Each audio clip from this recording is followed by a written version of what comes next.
ยงขึ้นมือวันนี้น้องอาอายยืน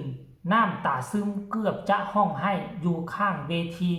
ตอนทีกำลังซาวเซ็กสวัสดีสบายดี FC แฟนคลับของน้องอาอายสกุลพรลูกสาวของพอนกพงศกรทั้งสองฝากฟังแม่น้ำของกันแล้วกัน FC บ่ว่าจะอยู่ทั้งฝั่งนี้และฝั่งนั้นผู้ที่คอยติดตามการเคลื่อนไหวความเป็นตะฮักความเป็นตะแพงของลูกๆก็คือน้องอาอายสกุลพรนั่นเองเหตุการณ์มื้อวานนี้เกิดขึ้นหลายเรื่องหลายราวบ่ว่าจะเป็นเห็นคลิปลุดออกมาเกือบตกเวทเกือบตกเวทียังดีที่บอสนกพงศกรคุ้มภัยเอาไว้ได้น้องอาอายจึงอยู่รอดปลอดภัยจากน้ำมือของคนที่บ่หวังดีมาดึงกระชากน้องเกือบตกเวทีในค่ำคืนที่ผ่านมานี่เนาะก่อนหน้านี่เนาะก่อนหน้าจะขึ้นเวทีน้องก็มีการซ้อมการซาวเซ็กก่อนที่จะซาวเซ็กน้องก็มีการเข้าไปหาพอนกพงศกรอยู่ทางรถบอกอยู่ทางรถบ้านก็มีการไปประลองการไปทดสอบก่อนลอกก่อนลำมีญาณุคุมบุคคลที่สำคัญคุ้มกันอยู่ทางนั้นเนาะทานผู้ชมกะจบไปด้วยดีหลังจากนั้นน้องกะขึ้นไปเวทีไปซาวเซ็กกำลังห้องกับห้องหลายเพลงอยู่ไปมีเพลงหนึ่งนั่นทานผู้ชมซึ่งเป็นเพลงที่ห้องย่ำใดโอกาสที่น้องอาอายจะห้องให้มันก็มียามนั่นเพราะเป็นเพลงมันเป็นเพลงลักษณะคือเพลงสู้ชีวิตเพลงสู้ชีวิตเพลงตามล่าฝันเนาะตามล่าฝันห้องยูทอนสำคัญคนที่ใกล้ชิดเนาะคนที่อยู่ในวงเดียวกันที่ไปขึ้นเตรียมซาวเซ็กน้ำกันก็ได้สังเกตบึงสีหน้าค่าตาน้องอาอายบ่ค่อยดีมีสีหน้าเศร้าฟังเสียงก็อยากสั้นๆหน่อยนึงเนาะก็เข้าใจเนื้อในใจความของเพลงมันเป็นเพลงที่สู้ชีวิตเป็นเพลงที่เวลาที่คนด้อยโอกาสคนที่ตั้งความฝันว่าอยากเป็นนักร้องเบอร์หนึ่งอยากเป็นนักร้องคนดังอยากมีงานเวียกเหตุงานทำหาอยู่หากินเลี้ยงดูครอบครัวอยู่บนเวทีเนาะเส้นทางที่น้องอาอายจะมายืนอยู่จุดนี้มันบ่ธรรมดา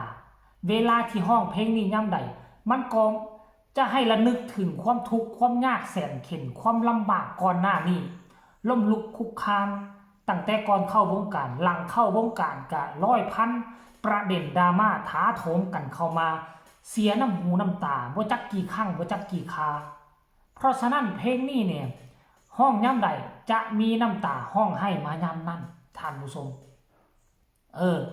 และมือค่ำคืนที่ผ่านมานี่ก็เช่นเดียวกันน้องกะมาซาวเซ็กเพลงนี้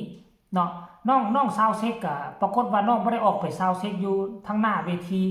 คือขั้นก่อนแล้วนี้อยู่ทั้งสาวน้อยเพชรบันแพงอยู่ในต่างๆเขาจะไปซาวเซ็กอยู่ทั้งด้านหน้าเวที FC แฟนคลับกะจะเอามาไล่จะเอาทริปมาให้ตอนนี้เลยบักหลายๆเลยแหละจะได้2ต่อนะท่านผู้ชมเนาะขั้นก่อนแล้วนี้ว่ารอท่าฮอตสคริปต์การแสดงเต็มรูปแบบแล้วจึงจะไปเก็บเอามาไล่ช่วงนั้นผู้เข้าถึงก็มีผู้เข้ามาบ่ถึงก็มีเพราะฉะนั้นผู้เข้ามาบ่ได้เจ้ากับบ่ได้เงินมาไล่นำเขาแต่ขั้นท่าซาวเซ็กแบบอุ้งอิงเนาะไปซาวเซ็กนี่ก็ออกด้านหน้าเวทีซาวเซ็กโลดผู้ที่เพิ่นมาก่อนเขาก็จะมาจับมือถือแขนทายรูปก่อนเอาทริปมาให้ก่อนจะได้2ต่อ2เท่านั่นเองเนาะเดี๋ยวทุกคนอยากให้ทุกคนไปชมคลิปวิดีโอตัวนี้สั้นๆถึกถ่ายออกมาเมื่อวานนี้ตอนน้องห้องเพลงตอนซาวเซ็กแล้วมันกระทบจิตใจน้ำตายิงป้อกัดฟันฝืนห้องให้มันจบเพื่อบ่ให้เสียงมันซ้ำเพื่อบ่ให้คนอื่นหู้ว่าเฮากำลังน้ำตาไหลห้องให้อยู่ไปชมคลิปนี้แล้วจึงมาพอกันในช่วงต่อไป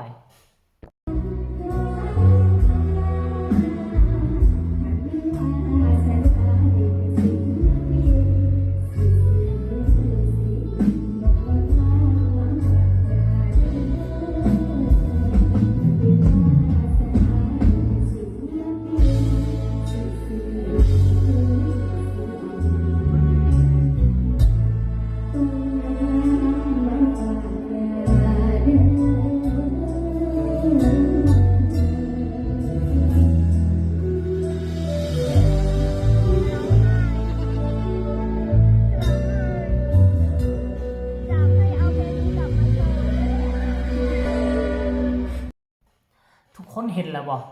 ทุกคนสังเกตเบิ่งสีหน้าค่าตาของน้องอาอายว่าเป็นแนวใดจนน้องอาอายห้องเพลงนี้จบสุดก็หันมาใส่หน้ากล้องบอกว่าจะร้องไห้จะร้องไห้เพราะว่าคนเฮานี่นะถ้าหากว่าในชีวิตเบื้องต้นเฮาล้มลุกคลุกคลานอดมื้อกินมื้อละหกละเหินบอนสิอยู่บอนสินอนก็บ่มีไปขอส้นน้ำของผู้นั้นไปขออยู่น้ำของผู้นี้เป็นแบบนั้นมาแต่ถ้ามือดีขึ้นดีชีวิตมาพลิกผันเนาะชีวิตมาพลิกผันมันก็ต้องให้คิดมันก็มีมือใดมือหนึ่งที่จะต้องได้คิดหวนคืนไปหวนคืนไปสู่จุดนั้นบัดนี้เนื้อเพลงมันสอนว่ามันถึง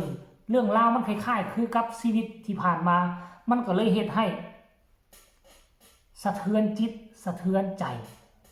เนาะสะเทือนจิตสะเทือนใจท่านผู้ชม FC แฟนคลับเรื่องราวเหล่านี้มันก็ได้เกิดขึ้นแล้วเนาะในชีวิตของน้องอาอายสกุลพร